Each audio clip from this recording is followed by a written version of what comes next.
तो दोस्तों, कैसे हैं आप? तो मैं आज एक ऐसी वीडियो लेके आया हूँ जिसमें घोटालों ही घोटालों का खुलासा होगा।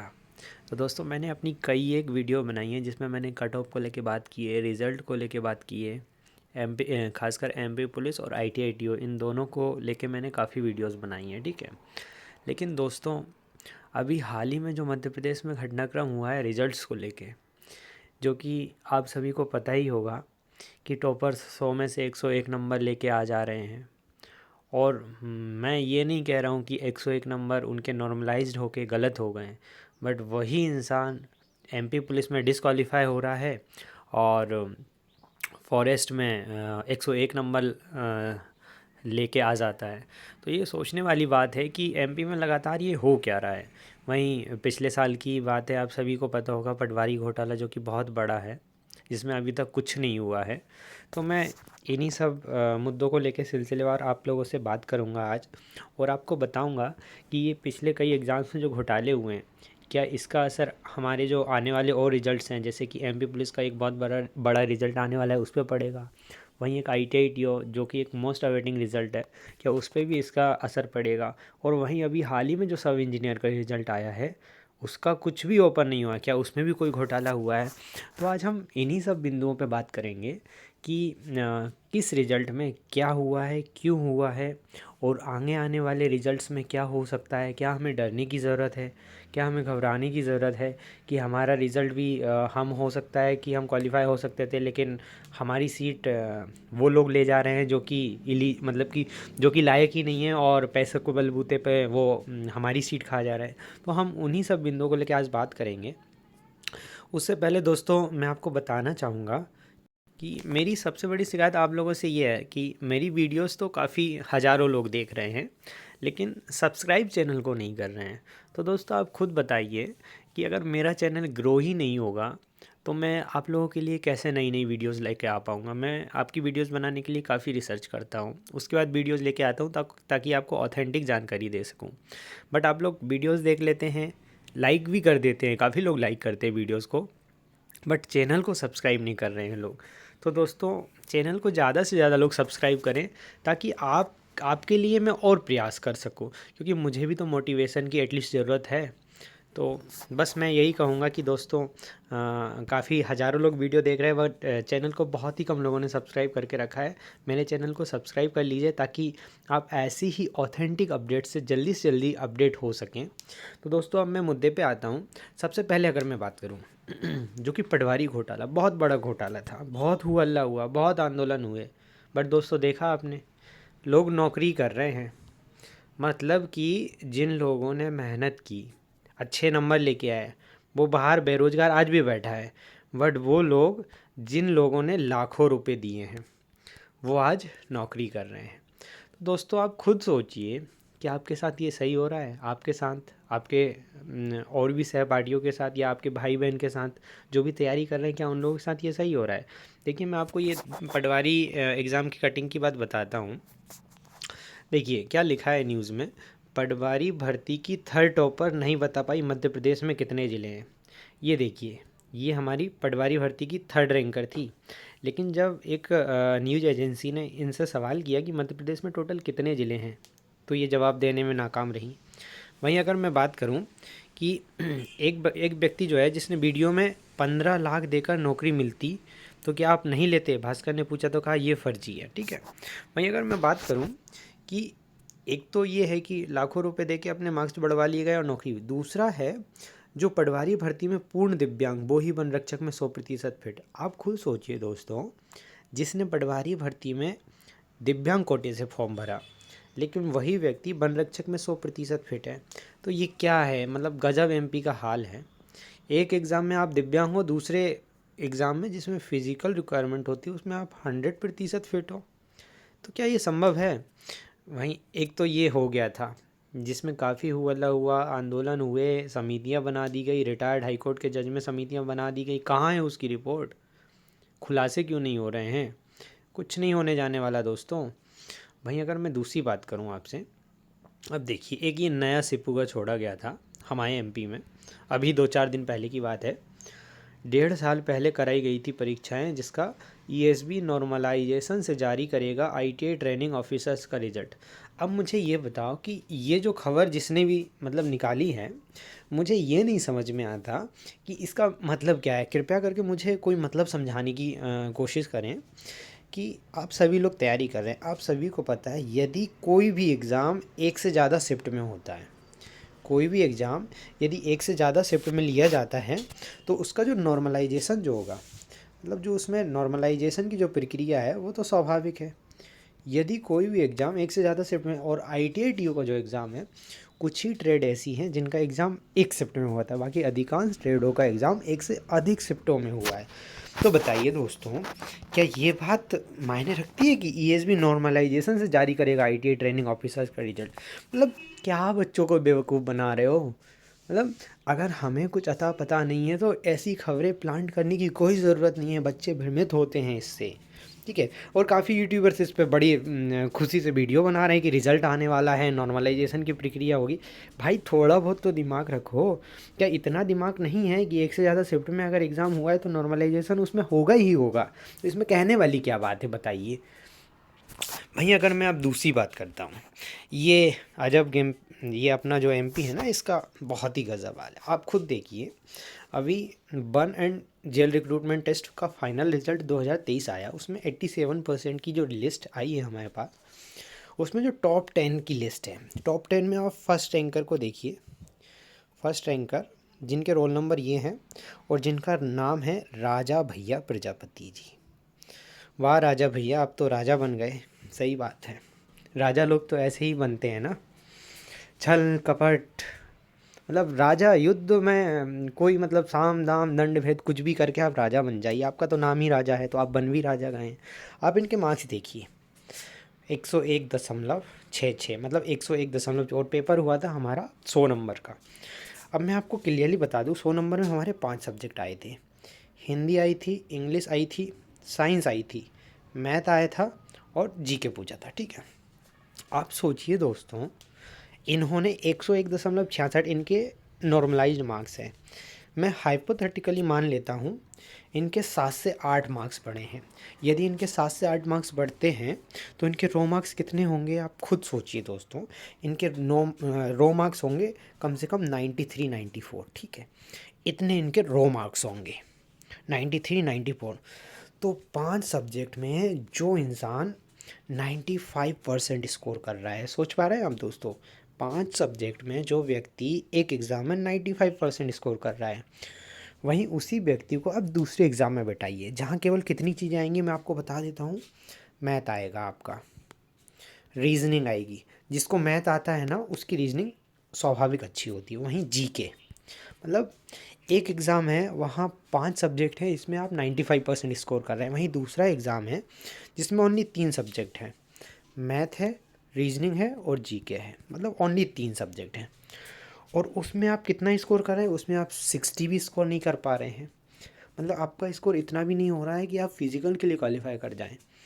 तो क्या ये बात गले से उतरने वाली है? एक एग्ज़ाम में आपका स्कोर हो रहा है 95% और वही दूसरे एग्ज़ाम में जिसमें तो सब्जेक्ट भी कम है उसमें आप 60% स्कोर भी नहीं कर पा रहे हैं। तो सबसे पहले तो मैं एमपी सरकार से ही जवाब मांगना चाहूँगा।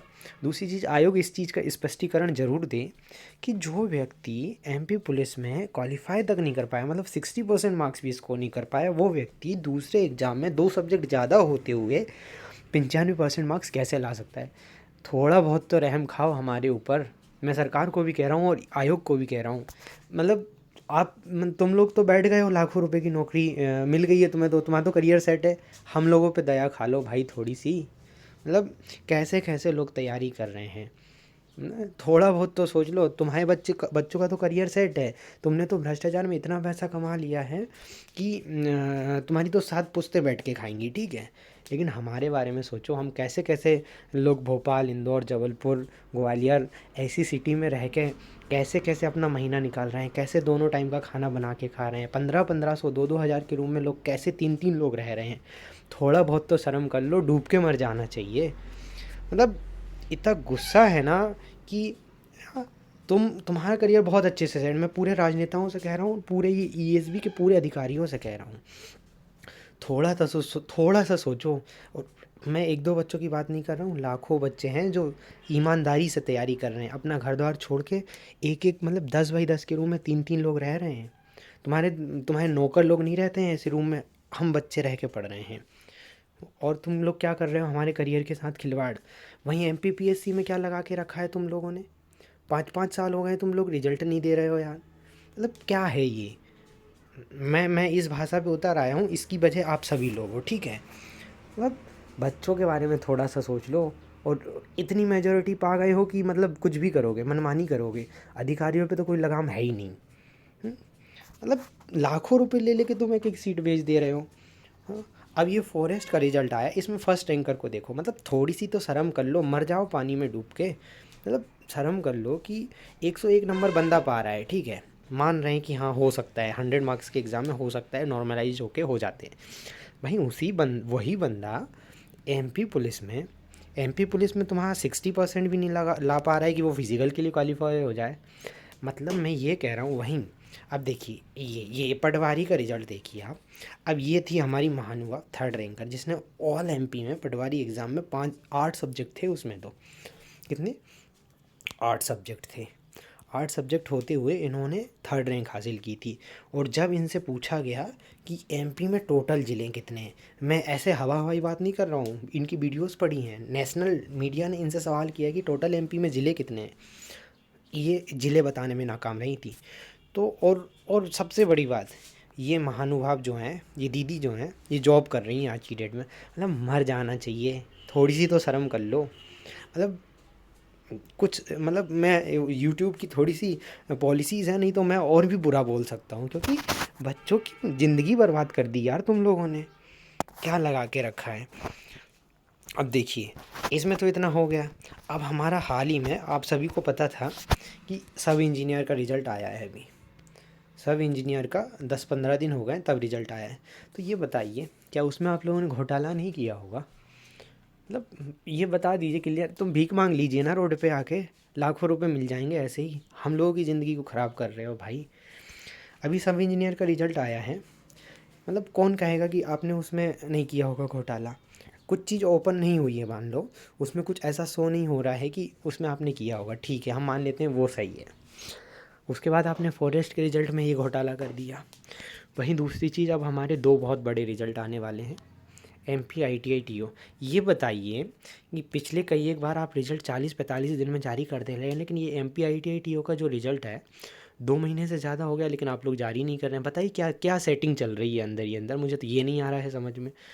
वहीं अगर दूसरी चीज़ ये बताइए कि एमपी पुलिस जो है, मतलब मैं आयोग के ऊपर सवाल नहीं उठा रहा हूँ, लेकिन मतलब ये चल क्या रहा है, बच्चों को भ्रमित क्यों किया जा रहा है। मतलब वहाँ भी कोई 100 से ज़्यादा नंबर वाला आ जाएगा जो दूसरे एग्ज़ाम में डिस्क्वालीफाई होगा। मतलब क्या कर रहे हो हमारे साथ ये। वहीं एमपी पुलिस जो है, एमपी पुलिस में हज़ारों बच्चे फिज़िकल दिए हैं, लाखों बच्चों ने फॉर्म डाला था जिन्होंने रिटर्न एग्ज़ाम दिया है, वैकेंसी है 6 से 7 हज़ार, 7 हज़ार की समथिंग वैकेंसी है। अब हम कैसे मान लें, कि हम कैसे आश्वस्त हो जाएं कि आप उसमें घोटाला नहीं करोगे। जो एमपी पुलिस का आप लोगों की मुंह से ही मान लेता हूँ कि अगले महीने आप लोग रिजल्ट दे रहे हो, कैसे मान लें कि आप उसमें घोटाला नहीं करोगे। वहीं आईटीआई टीओ जो है उसमें, अब ये बताइए, मैं वीडियोस बनाता हूँ, मेरी वीडियोस में लोग कमेंट कर रहे हैं कि ईएसबी इसलिए रिजल्ट जारी नहीं कर रहा है कि सेटिंग कर रहा है, सीटें बेच रहा है। मतलब आपकी ये छवि बन गई है, थोड़ा सा सोचिए। दूसरी चीज़ जो है, अगर मैं आपको बताऊं, जो जेन्युइन बच्चे हैं, जो मेहनत करके तैयारी कर रहे हैं, जिन्होंने एमपी पुलिस और आईटीआईटीओ के लिए बहुत मेहनत की है, वो बच्चे घबरा रहे हैं आप लोगों की ये रिजल्ट्स देख के। जो आपने ये एमपी फॉरेस्ट में और ये कुछ ये पिछले साल पटवारी में किया है, उन रिजल्ट्स को देख के बच्चे, जो जेन्युइन बच्चे हैं ना, जिन्होंने रात दिन एक करके मेहनत करके तैयारी, अपनी आँखें फोड़ ली है तैयारी कर करके, ठीक है, ज़िंदगी ख़राब कर ली है और एग्ज़ाम दिया है, हज़ारों क्वेश्चन लगाए हैं बच्चों ने, ना जाने कौन से सिलेबस पढ़ डाले, उसके बाद एग्ज़ाम दिया, नंबर भी अच्छा स्कोर किया। मतलब 80 स्कोर करने वाला बच्चा भी आज का घबरा रहा है कि कहीं घोटाला हो जाए और मैं बाहर हो जाऊं और 70 नंबर वाला बंदा सिलेक्ट हो जाए। मतलब मेरी वीडियोस में कमेंट कर रहे हैं कि सर क्या होगा, इसमें भी घोटाला तो नहीं हो जाएगा, हमारा इतना स्कोर हुआ है, पता नहीं सिलेक्शन होगा कि नहीं होगा। मतलब आप लोग खुद सोचिए कि इतनी मेहनत कर रहा है बच्चा, ठीक है, उसके बाद भी वो इतनी टेंशन में है कि मतलब ये नहीं सोच रहा है कि मेरे से ज़्यादा पढ़ने वाले बच्चे होंगे, वो ले जाएं सीट, कोई दिक्कत नहीं है। जो मतलब कि जिसके पास जो मेरिट में आ सकता है ईमानदारी से, वो भले ही ले जाए सीट, ना हो सिलेक्शन दूसरे बंदे का, कोई दिक्कत नहीं है। लेकिन आप लोग जो बच्चा लायक नहीं है उससे लाखों रुपए लेके अगर सीट बेच दोगे तो बताइए कहाँ से जस्टिस है ये, ठीक है। और इतनी सफाई से घोटाला होता है कि सफाई से क्या, ये तो मतलब पटवारी घोटाला तो कितना ओपन हो गया था, लेकिन क्या हुआ है बताइए आप। मतलब इतना ओपन हो गया था कि वो क्लियर नेशनल मीडिया पे वो एमपी के ज़िलों के नाम नहीं बता पा रही थी, लेकिन आज नौकरी कर रही है, खुद सोचिए।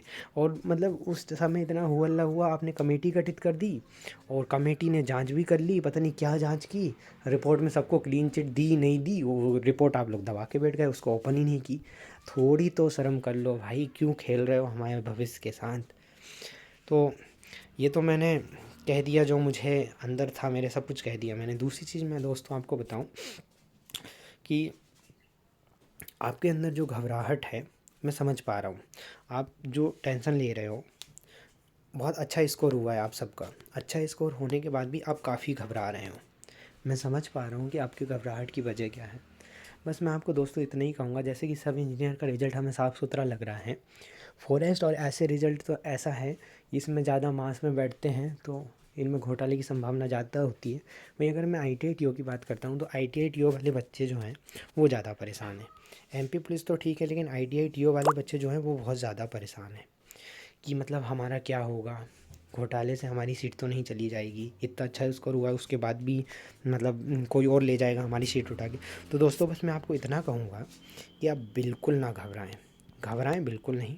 क्योंकि मैं इसलिए कह रहा हूँ, अगर आपने ईमानदारी से मेहनत की है, ईमानदारी से आपने मेहनत की है, तो आपकी सीट कोई नहीं ले जाएगा, ठीक है। दूसरी चीज़, बहुत कम वैकेंसी है इसमें, 450 पद हैं। आप रिज़ल्ट आने दीजिए, हम एक एक सीट का बहुत अच्छे से एनालिसिस करेंगे। यदि एक भी बच्चा फ्रॉड तरीके से इंटर होगा तो हम नहीं होने देंगे, बहुत हो गया अब, ठीक है। मतलब इसमें बहुत कम वैकेंसी है, हम आसानी से मतलब सबसे मैक्सिमम वैकेंसी एक ट्रेड में 82 है। तो दोस्तों आप बिल्कुल मत घबराइए, बहुत आसानी से ये चीज़ पता चल जाएगी, वो 82 बंदे कौन है, उनका पूरा बैकग्राउंड चेक कर लिया जाएगा, पूरी चीज़ें पता कर ली जाएंगी कि वो जेन्युइन है या नहीं, वो सिलेक्ट होने लायक थे या नहीं, उन लोगों ने लाखों रुपए में तो सीट नहीं खरीद ली, अपन सब कुछ पता कर लेंगे। तो आप घबराइए मत। यदि आपका स्कोर, मैंने पिछली कई एक वीडियोज़ में कट ऑफ और रिजल्ट को लेकर काफ़ी बात की, मैं ये नहीं बात करूँगा कि क्या कट ऑफ जाएगी क्या नहीं जाएगी, ठीक है, क्योंकि मैं काफ़ी बार बता चुका हूँ। लेकिन अब बिल्कुल मत घबराइए, एक एक चीज़ का हम पता करेंगे। जैसे ही रिज़ल्ट जारी हो जाता है उसके बाद हर मतलब जितनी भी सीटें हैं सबका हम पता करेंगे कि ये बंदा जेन्युइन है या नहीं। जेन्युइन नहीं होगा तो हम इस चीज़ के लिए लड़ाई लड़ेंगे और आपको आपकी सीट दिला के ही रहेंगे। प्रयास बहुत हो गया, ठीक है, काफ़ी, क्योंकि हमारी इतनी कम वैकेंसी, उसके बाद भी अगर आप लोग सीट भेज दोगे तो कैसे काम चलेगा भाई। वहीं अगर मैं ये बात करूँ कि रिज़ल्ट में देरी क्यों हो रही है, ठीक है, तो अब मान सकते हैं कि पिछले 2 वीक में उन्होंने 2 रिज़ल्ट दे दिए, अब ये नया वीक चल रहा है, इसमें MP पुलिस के रिज़ल्ट आने की तो कोई संभावना नहीं है। आज ही ESB ने किसी से बात की तो बोल रहे थे कि अभी फिजिकल की लिस्ट ही नहीं आई है, तो क्या ही चल रहा है। तो MP पुलिस के लिए आप जनवरी तक चले जाइए, अब दिसंबर में आने की कोई संभावना नहीं है।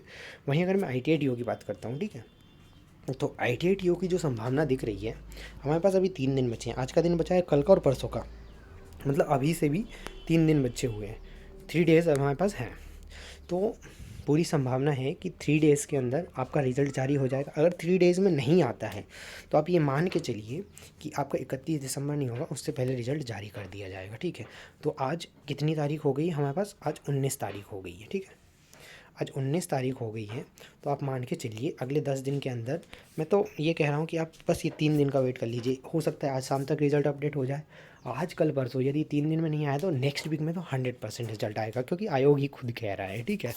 तो दोस्तों आप बिल्कुल मत घबराइए, आपका जो भी स्कोर हुआ है बहुत अच्छा स्कोर हुआ है, और रिज़ल्ट का जो है, अब रिज़ल्ट का इंतज़ार बहुत जल्दी ख़त्म होने वाला, हो सकता है आज ही रिज़ल्ट आ जाए या फिर कल या परसों में आ जाए, नहीं तो नेक्स्ट वीक में तो आने की पूरी पूरी संभावना है।